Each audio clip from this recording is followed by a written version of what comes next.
पाकिस्तान के इलाके बोलान और वहां पे एक जेल है, वो कल रात को तोड़ा गया है और कल पूरी रात को जो है बलोच भाइयों की तरफ से ऐसी कुटाई हुई है पड़ोसी की सेना की कि मैं आपको बता नहीं सकता।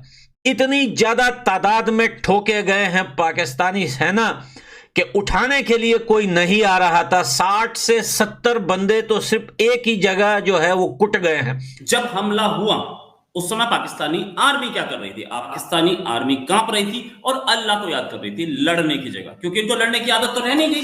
अब तो ये डायपर बना सकते हैं, बीज बना सकते हैं।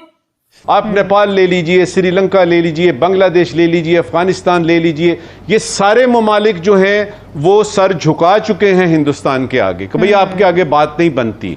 हम लोग हैं जो अपने असूली मौकफ पे खड़े हुए हैं। पाकिस्तान भाईजान, ये फायर की आवाज़ सुन रहे हो आप लोग? हम लोग इस टाइम जेल में ड्यूटी पे बैठे हुए हैं।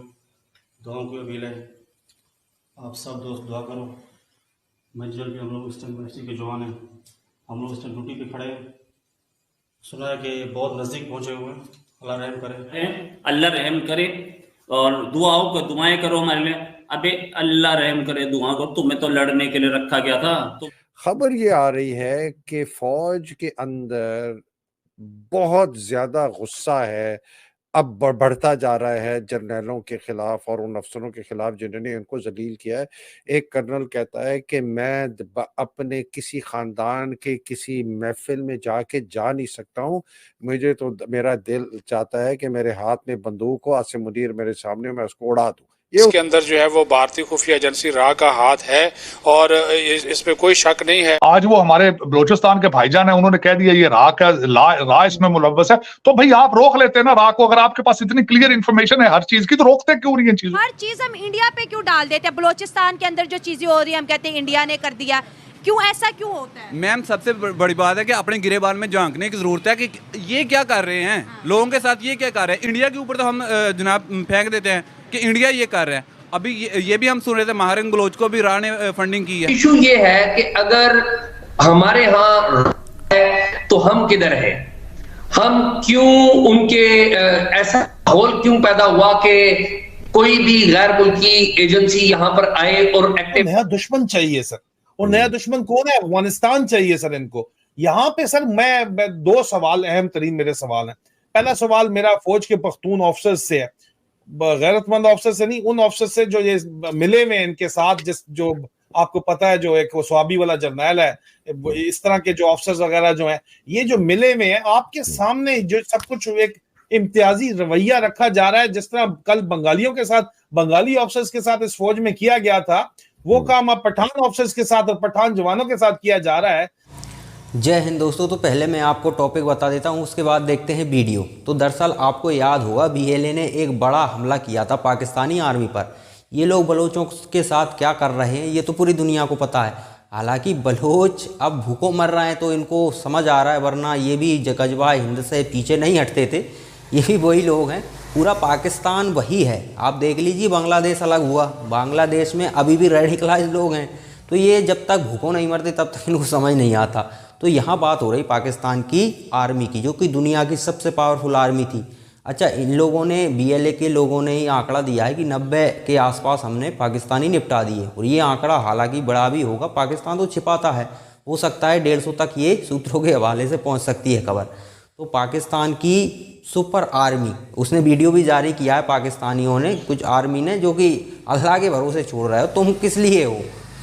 तुम लोगों को सैलरी मिलती है, अपनी आवाम का खून चूस चूस कर बिजनेस कर रहे हो। मतलब आर्मी, आप बताइए कि वो आर्मी कभी लड़ सकती है जो बिजनेस करती हो, जिसमें देशभक्ति का जज्बा ही ना हो। उन्हें कहना पड़ रहा है लोगों को हमारे पास जज्बा है, तो अब आप अंदाज़ा लगाइए कि वो आर्मी कितनी पावरफुल होगी। और अब मामूली सा संगठन है BLA, कोई उसके पास हाई क्लास टेक्नोलॉजी तो है नहीं। वो जब आपको ठोक रहे हैं तो आप सोचिए। और ये किस किस से लड़ेंगे? अफगानिस्तान में लड़ेंगे कि बलोचों से लड़ेंगे कि ईरान से लड़ेंगे कि फिर TTP खड़ा हो रहा है उससे लड़ेंगे? आखिर लड़ेंगे किस किस से?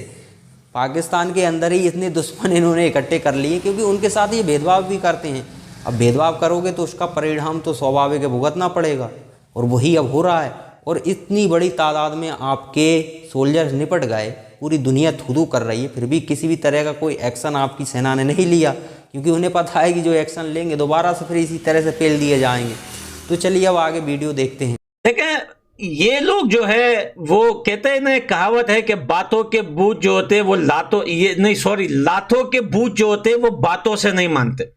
तो पाकिस्तान की सेना जो है ना, इनको गधे की तरह जब जूते पड़ते हैं ना, तब ये जाके सीधे होते हैं। देखिए, बलूचिस्तान के लोग जो है, वहां के बच्चे, बूढ़े, महिलाएं, वो इतना लंबा सफर तय करके गई थी जो है वो इस्लामाबाद पैदल, और इतनी सर्दी में, लेकिन इन लोगों ने उनको जाने तक नहीं दिया, रास्ते सारे बंद कर दिए थे। और कल रात को 2 दिन से 24 आवर्स हो गए कि बोलान कोयटा के अंदर ऐसी टुकाई हो रही है पड़ोसी सेना की कि यकीन करें कि बहुत सारी सेना तो वहां पर आने से कतरा रही है, पैंठे पीली हो चुकी है कि वो कोयटा के साइड जा नहीं रही। और एक बड़ी न्यूज ये भी है साथ में कि जो पठान लोग हैं पाकिस्तान की सेना के अंदर, बहुत सारे 20 से 25 जो है सेना के बंदे थे जो नहीं लड़ना चाह रहे थे बलोचों के साथ, तो भाई उनको कोर्ट मार्शल किया है और उनके हाथ और आंखें बांध के लेके गए हैं, क्योंकि वो पठान थे। उन्होंने कहा कि भाई ये बलोचों को मारना ये जुल्म है, हम इन पे गोली नहीं चलाएंगे। तो भाई जो पंजाबी जो सेना में जो बंदे हैं, जो ऑफिसर थे उनके, वो पठानों के हाथ बांध के लेके गए हैं उनको कोर्ट मार्शल करने के लिए कि आपको ऑर्डर दिया गया था कि आप बलोचों को मारो, क्यों नहीं मार रहे हो। तो वो पठान बोल रहे हैं कि ये बलोच को मारना नाजायज है और पठान कौम जो है वो हमेशा बलोचों के साथ खड़ी है। तो साबित हो चुका है कि पाकिस्तान की आर्मी कितनी पावरफुल है, कितनी हाई टेक्नोलॉजी। हालांकि ऐसा नहीं है कि पाकिस्तान की आर्मी कैपेबल ना हो, कुछ हथियार हैं उसके पास जिससे वो बॉम्बिंग कर सकते हैं, मिसाइल दाग सकते हैं, हथियार तो हैं। चीन ने मेहरबानी की है, रूस से भी थोड़े बहुत मामूली लिए हैं, भारत के दबाव के कारण ज़्यादा नहीं ले पाए। अमेरिका ने प्रॉपर दिए हैं, ज़्यादातर अमेरिकी हथियार इन लोगों के पास हैं। हथियार तो हैं लेकिन खौफ इनके अंदर बहुत है। अब आप बताइए, एक व्यक्ति दुकान चला रहा हो, 24 घंटे वही काम है लूटने करने का अपनी पब्लिक को, अब उससे लड़ने को कहा जाए वो क्या लड़ेगा। उसके लिए जज्बा होना चाहिए, ट्रेनिंग प्रॉपर होनी चाहिए उस हिसाब से, जो कि प्रोफेशनल आर्मियों के अंदर होती हैं। ये आर्मी का मतलब आप देखिए कि पाकिस्तान चारों तरफ से घिरा हुआ है, टीटीपी कुछ भी कर सकता है, बलूच फेल ही रहे हैं, इधर अफगानिस्तान पेल ही रहा है, ईरान ने अभी पेल ही दिया, वो तो अमेरिका और इजराइल से उलझ रहा है, वरना इनको और ज़्यादा पेलता वो। लेकिन पाकिस्तान की आर्मी क्या कर रही है? पाकिस्तान की आर्मी कर रही है चुनाव की तैयारी, और जबकि चुनाव सिर्फ दिखाने के लिए होने हैं। चुनाव ऐसा नहीं है कि ईमानदारी से चुनाव होते हैं, डेमोक्रेसी का तो सिर्फ नाम है, डेमोक्रेसी कुछ नहीं है। पाकिस्तान की आर्मी ने कह दिया कि ये बंदा प्रधानमंत्री बनेगा, वही बनता है। और ये पाकिस्तान में आज से नहीं हो रहा, दुनिया बता देती है कि पाकिस्तान का प्रधानमंत्री कौन बनने वाला है, क्योंकि दिख जाता है कि आर्मी की छत्र छाया किसके ऊपर है। अब नवाज शरीफ के ऊपर है। वो इमरान खान को तो पेल दिया, उसकी वाइफ के साथ 14 साल की, पहले 10 साल की सज़ा सुनाई, उसके अगले दिन 14 साल की सज़ा सुना दी, तो उसका तो उन्होंने निपटारा कर दिया। तो अब बचा नवाज शरीफ, तो नवाज शरीफ को बिठाना चाहते हैं, और किसके इशारे पर? अमेरिका के इशारे पर, क्योंकि वो अमेरिका से थोड़ा तालमेल अच्छे थे, ये इमरान खान के चीन से तालमेल अच्छे थे। तो अब आप बताइए, जिस देश का प्रधानमंत्री अमेरिका तय कर रहा हो, वो जज्बे जिहाद और इस तरह की बातें करते हैं, ईमान की बातें करते हैं, शर्म से डूब मरो यार।